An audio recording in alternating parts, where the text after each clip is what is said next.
බර සහ බූරුවා. දිනක් මිනිසෙක් බූරුවෙකුට ලුණු බරක් පටවලා වෙළඳ පොළට ගෙන යමින් සිටියා. මාර්ගයේ තිබූ ගඟක් කරහා යන අතරතුර බූරුවා ගඟට වැටුණා. ගඟෙන් නැගිට මාර්ගයට ළඟා වූ විට බූරුවාට දැනුණා බර ඉතා ලිහිල් වෙලා කියලා. ලුණු වතුරෙන් දිය වෙලා ගිහිල්ලා තිබුණා. මේක හරි වාසනාවක් කියලා බූරුවා සිතුවා. මම මේක දිනපතාම කරනවා. ඊළඟ දවසේත් මිනිසා එයාව වෙළඳ පොළට ගෙන ගියා. ගඟ ළඟට ආවහම බූරුවා හිතාමතාම ගඟේ වාඩි වුණා.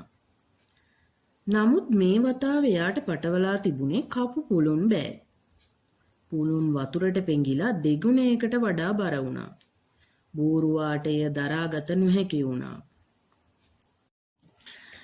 මෙම කතාවෙන් ගත හැකි ආදර්ශය වන්නේ අති නුවණින් කටයුතු කිරීම සමහර වෙලාවට මෝඩකමක් වෙන බවයි.